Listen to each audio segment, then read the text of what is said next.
যে stabilization under political instability, this is unique to Bangladesh.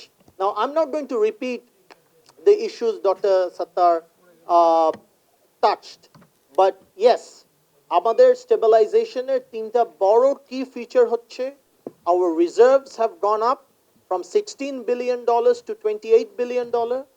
Our exchange rate, যেটা একসময় speculated হচ্ছিল might hit 150, was stabilized at 120, এবং inflation Badda upward trend 14-13% থেকে এটা 8% এ নেমে এসেছে.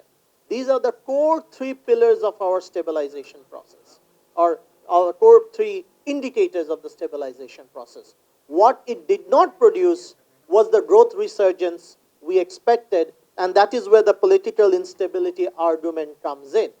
Now, I will focus in this section. We talked about the external sector. Remittance performance all-time high, that has been a saving grace in 2025. Unfortunately, export growth ta amra jototuk expect korechilam tototuk hoyni gato 5 mashe. Interestingly, আমরা যখন market disaggregate করি, আমরা দেখি export growth to US is actually positive, but European countries is actually negative. And what could be happening is predatory pricing by our competitors in the European market. That is something that we have to dig deep more in, that what is happening in the European market, right? Otherwise, imports, the bad news was that in 2025, we saw a huge plummeting of capital machinery import, but of late, last 3-4 months, we are saying LC opening of capital machinery is increasing, which means that the investment momentum is coming in the pipeline, that now that people are expecting inflation. I think those are the 2 points that needed to be addressed on the external sector.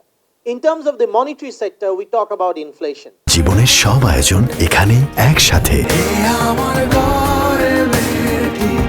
Inflation, again, if you look at the global literature, inflation management under political uncertainty is very difficult, right? Globally, political uncertainty and instability creates disruptions.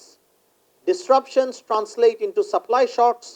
Supply shocks translate into inflationary pressure. So that has been one of the real problem why inflationary downward trend was not as steep as we expected it to be. But এর পাশাপাশি, when you look at the micro data, right, আমাদের inflationary data একটা uniqueness আছে. Rice has a big component in our inflationary basket. এবং আপনারা যদি দেখেন, গত 12 মাসে rice inflation in Bangladesh has been in double digit. অথচ globally rice prices has fell down. এই জায়গায় আমি মনে করি আমাদের ট্রেড পলিসির কিছু ফেলিয়ার থাকতে পারে, যে গ্লোবালি যে রাইস প্রাইসের যে ডাউনওয়ার্ড ট্রেন্ডটা আছে সেইটাকে আমরা কাজে লাগাতে পারিনি through relaxing import of rice, এবং সেটা যদি আমরা করতে পারতাম তাহলে রাইস প্রাইস ইনফ্লেশনটা আরো একটু কমতো, এবং সেই জায়গায় আমরা মনে করি ইনফ্লেশনারি যে ডাউনওয়ার্ড এস্টিমেশনটা হচ্ছে সেই জায়গায় একটা ইম্প্যাক্ট থাকতে পারতো. This is a missing element from the debate. আমরা এতদিন ইনফ্লেশন ডিবেটে এই বিষয়টা দেখি নেই যে আমরা এখানে একটা ট্রেড পলিসির জায়গা আছে. আরেকটা ইন্টারেস্টিং জায়গা হচ্ছে আমাদের policy rate is 10%, right, but আমাদের ইনফ্লেশন রেট ইজ 8 এর অ্যাবভ. সো আমাদের real policy rate is actually 1.7%. আপনি যদি ইন্ডিয়ার রিয়েল পলিসি রেট দেখেন, it is above 4%, right. So আমাদের পলিসি রেট বাড়ানোর পরেও যে বাইটটা থাকার কথা ছিল সেটা এই বাইটটা আসে through real policy rate, not nominal policy rate. So real policy rate কিন্তু বাংলাদেশ ওইভাবে অ্যাগ্রেসিভলি যেভাবে টার্কিতে বাড়িয়েছে, যেভাবে অন্যান্য দেশে, পাকিস্তানে interest rate is around 20%, right. শ্রীলঙ্কায় ইন্টারেস্ট রেট এখন নামিয়েছে কিছুদিন আগে, ইন্টারেস্ট রেট শ্রীলঙ্কায় 40% নিয়ে গিয়েছিল, এখন নামিয়েছে ইনফ্লেশন 5%-এর নিচে নামার পরে.